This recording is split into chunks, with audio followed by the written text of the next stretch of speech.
नमस्कार। कैसे हैं आप? मुझे उम्मीद है स्वस्थ होंगे, मस्त होंगे और जहाँ भी है कर रहे होंगे खूब सारे मज़े, है ना? बच्चों, आज हम क्या बात करने वाले हैं? आज हम बात करेंगे आपकी सबसे प्यारी हिंदी की जो किताब है ना, उसमें अध्याय 8 की, जिसका नाम है खतरे में सांप। भाई, सांप के बारे में तो आपने सुना ही होगा। अब आज देखते हैं कि वह खतरे में क्यों है। तो चलिए इस कहानी को मैं पढ़ता हूँ बहुत ध्यान से, और आप सुनना अपने प्यारे से कान से, क्योंकि यहाँ लिखा है ना, सुने कहानी। तो मैं पढ़ूंगा और आप ध्यान से सुनना। अब ये देखो चित्र किस तरह से दिखाया जा रहा है। मगरमच्छ है, बंदर है, शेर है। अब आगे बढ़ते हैं। लिखा है, सारे जानवर इकट्ठे हुए थे। बात चल रही थी कि खतरे में अपनी जान कैसे बचाएं। देर तक बहस चली। अंत में सबको बंदर की सलाह ठीक लगी। अब सारे जानवर इकट्ठे हो गए थे और इकट्ठे होके क्या कह रहे थे कि हम सब लोग अपनी जान कैसे बचाएं। लेकिन हुआ क्या था, ये तो आगे पता चल जाएगा। देर तक बहुत बहस चली कि जान कैसे बचाएंगे, कैसे बचाएंगे, और अंत में सबको बंदर की सलाह यानी बंदर की बात ठीक लगी। अब बंदर ने जान बचाने का क्या उपाय बताया था? भाई, बंदर की सलाह थी कि खतरे के समय सिर पर पैर रखकर भागना सबसे अच्छा है। अब देखो, बंदर ने बिल्कुल बंदर जैसी सलाह दी है कि सिर पर पैर रखना और भागना सबसे अच्छा है। कब? जब खतरा हो। ठीक है, सबको ये बात भी पसंद आई। अब आगे देखते हैं क्या हुआ। बातचीत समाप्त हुई और सारे जानवर अपने अपने ठिकाने चले गए। सिर्फ सांप एक दूसरे का मुंह ताकते देर तक वहीं बैठे रहे। लेकिन सांप को बात समझ में नहीं आई थी क्या? फिर सांप क्यों रुक गए?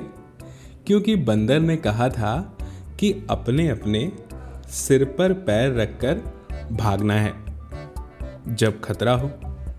लेकिन सांप के तो पैर ही नहीं हैं।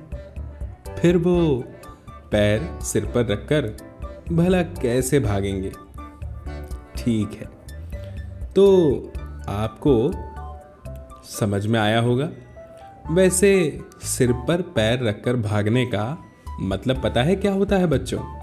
यानी जो जैसी स्थिति में है उसी स्थिति में फट से दौड़ पड़े, बहुत तेज। ये देखो, जंगल का कितना प्यारा सा चित्र है। इस चित्र में आपको दिख रही है क्या? ये वाली शेर की गुफा। ये शेर है। ये है लंबी गर्दन वाला कौन? जिराफ। और ये है कंगारू, क्योंकि इसके पास है पॉकेट और उसमें है ये इसका बच्चा। ये है फिश यानी मछली, फिश। ये है कछुआ। ठीक है, ये है सांप। ये है हाथी। ये बंदर है और ये चूहा। ठीक है, अब देखो, एक बहुत ही प्यारी सी कविता है। इस कविता को मैं आपके सामने पढ़ता हूँ। आप क्या करेंगे? मेरे साथ इस कविता को पढ़िएगा।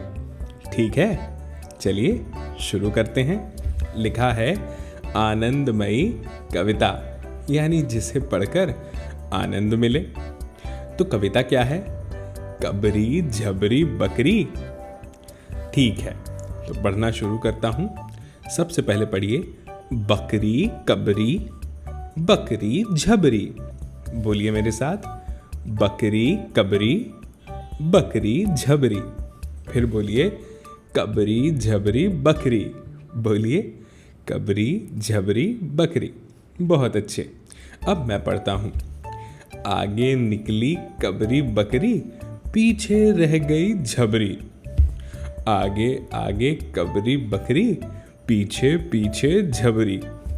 साथ चली थी, हो गई आगे पीछे, कबरी झबरी बकरी। भाई वाह, बहुत अच्छी कविता है। सुनने में और पढ़ने में बड़ा मज़ा आया।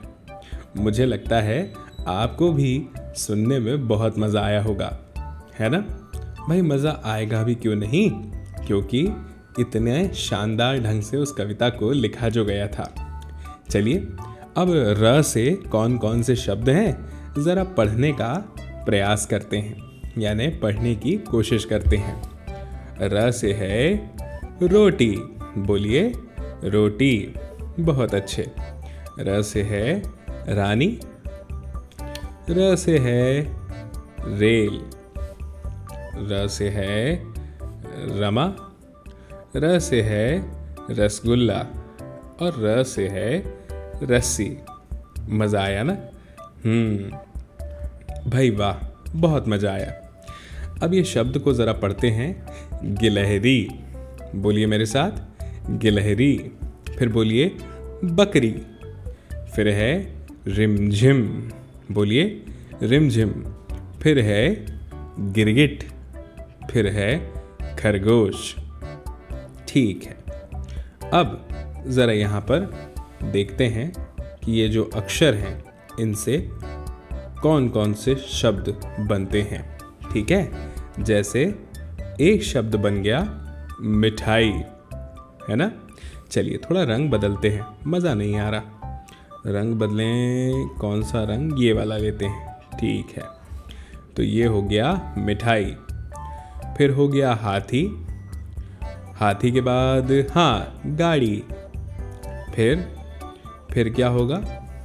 और शब्द हैं इसमें, होना तो चाहिए। फिर होगा हाँ ताली। इस तरह से ऐसे कई सारे शब्द आप इसमें ढूंढ सकते हैं बच्चों। तो मुझे उम्मीद है आपको इसमें मज़ा तो आ रहा होगा, है ना? क्यों नहीं आएगा? अब ये चित्र यहाँ पे दिए हैं, आप इनकी सहायता से कहानी बना सकते हैं। ज़रूर बनाइएगा। मुझे तो यहाँ खरगोश दिख रहा है और कछुआ। आपको खरगोश और कछुए की वो कहानी तो पता ही होगी। बिल्कुल। तो इसी तरह से आपको बहुत सारी कहानियाँ बनाना है और इसमें आप अपने बड़ों की भी मदद ले सकते हैं। जल्दी मिलेंगे अगली कहानी में, अगले वीडियो में। और तब तक के लिए आप खूब सारी मस्ती कीजिए और खूब सारी पढ़ाई भी। नमस्कार।